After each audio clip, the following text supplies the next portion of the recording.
You've noticed that I've taken everything apart here and that we have an anvil. I remember to pack the anvil, thank God.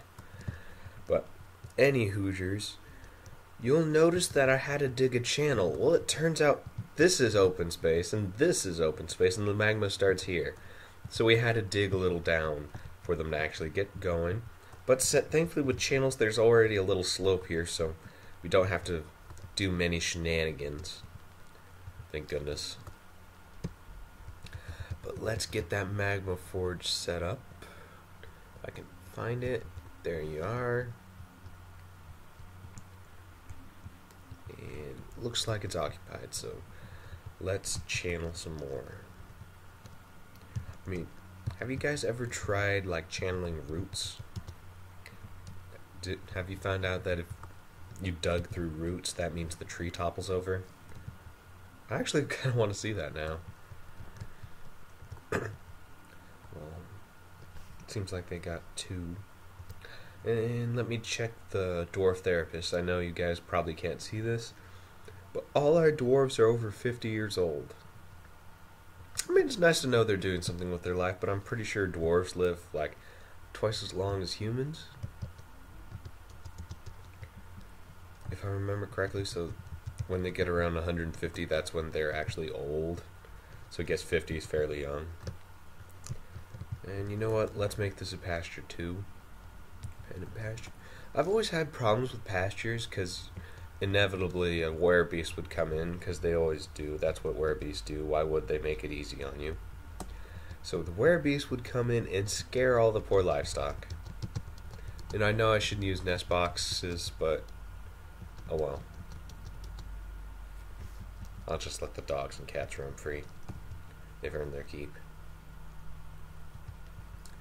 And Magma Forge is a V. Odd key binding, but I think the way he did it is he just slapped them onto the nearest keybinds. Like at first it's obvious that he tried to keep with the first letter, like carpenters and masons. But craft store shop is R, which I can see it, but then the rest are kind of odd. Yeah. And I heard that Toady is planning that instead of workshops there's going to be like workspaces like the temple and the tavern and the library, which is kind of cool, but I'm just wondering how it's going to work out. Now I'm going to try to assign plant brewing. Well, it looks like someone already has brewing, so I'm wondering why they aren't doing it. I mean, we don't have any idlers. Oh, they were probably busy doing everything. And I actually got the beds up, but we recently ran out of wood, so we're gonna have to wait until the caravan. And let me set up the trade post. No, not that.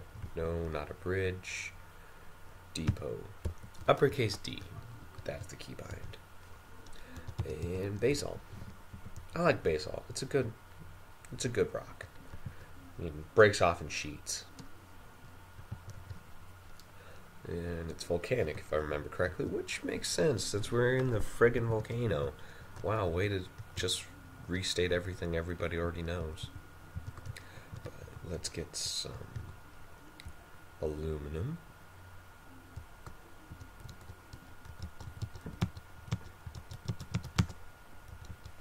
And that's 10 aluminum. And I'm going to start digging around this area right here to try to get some more minerals, because I think that this is where the... No, let's try to go down lower, because if we want to have access to minerals, we're probably going to have to deal with an aquifer eventually. So let's make a little 1x1 staircase down to try to find the aquifer. I think by then we'll probably find the aquifer. And it'll be nice to actually send those miners to do something. The problem I always had in my playthroughs is that I always forget how many miners I had, so I never queue up enough jobs for them. Do we have enough alcohol? Yeah, we have plenty of alcohol. Why are you stuck down there? Oh, he's big in building magma forge. Good. We need it. And no one's smelting it. So let me check Dwarf Therapist if anyone has smelting. Dwarf Therapist just makes it so convenient, you know? I mean, I wouldn't know. Yeah, I used to play vanilla, but it was just a headache and a half. And I am making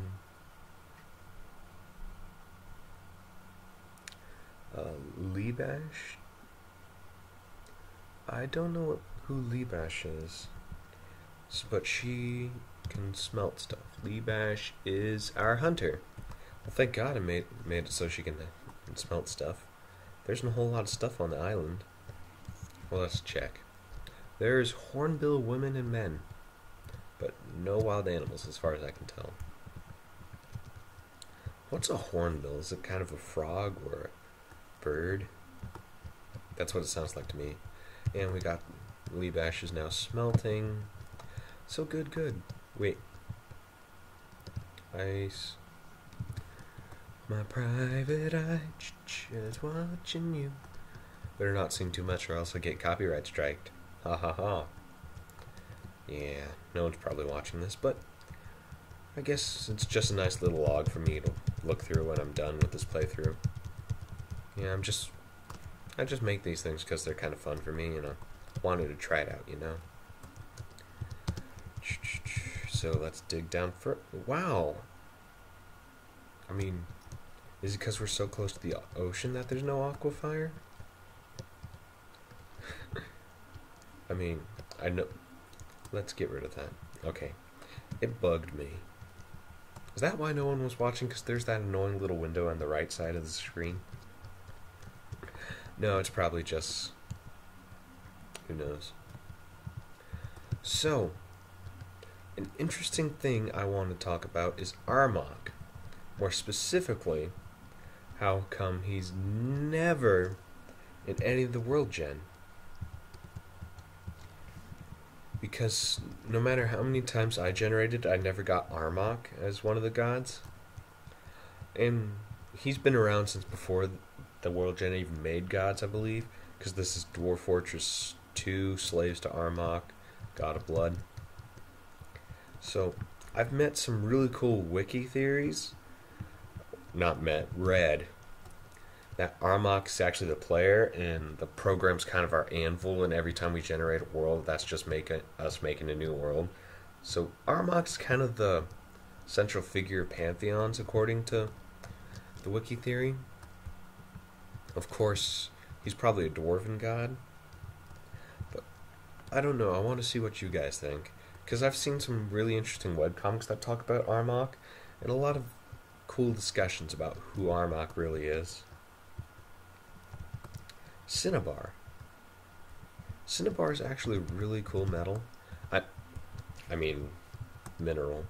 Because it actually gives quicksilver. Ooh, galena. I mean, galena kind of sucks, but it's still metal, which we need. So, let me... Can I even dig V this? Yes, I can. That is actually very cool. What are you?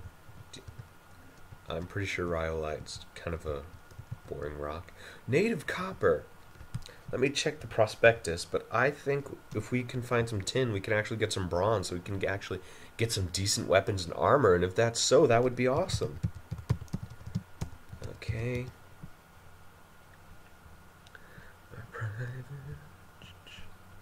Tetrahedrite. We have hematite on 86 to 89, so that's not a whole lot. Okay, we have a lot of raw aluminum. Native copper, tetrahedrite from 60 to 116, hematite from 86 to 89. First, let me dig V this so we can actually get some copper. Dig V. Ooh, that's a pretty large source. Good for us. And let me get this blue rock. Who doesn't like blue rock? Or blue milk?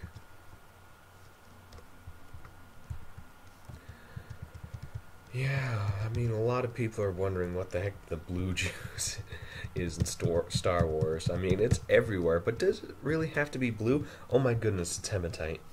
And there's actually a marble. So we can actually do this.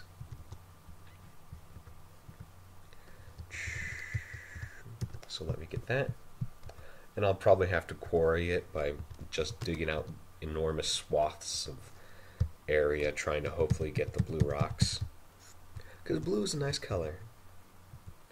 And let's dig some of the marble into our mountain.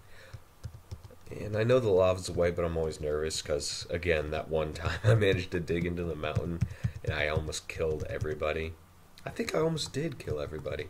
Ooh, tetrahedrite, we need that. Let's get the blue rock.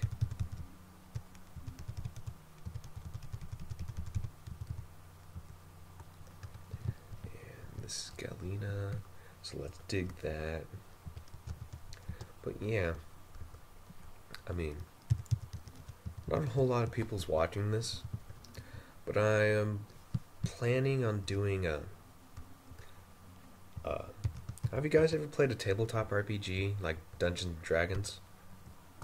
Well, I'm planning on doing a World of Darkness one online, and hopefully it'll be comment driven. But if you guys aren't into that, that's just fine. It's just, I don't know. I've been a GM for like almost half a decade now, but I don't think of myself as a very good one yet. I mean, I'm decent, but I could still be better. So I think like starting this one here on YouTube would be interesting, and would help me like make better stories and be a better GM. You know, I need more practicing because my usual troop isn't around that much anymore. More tetrahedrite. Well, duh. Oh wait, that's the same message. Oh, and I hope someone harvests that stuff, because they actually get rotten, you know? Red flash opals. Well, we can always do with a jewelry shop. But yeah, I'm actually surprised we found iron. I mean, usually iron's a bit more rare. We're going to actually have aluminum coins. And if any of you are ever wondering why aluminum's so like rare and valuable in this game, why they don't like get it from its ore, and I forgot what its ore is called.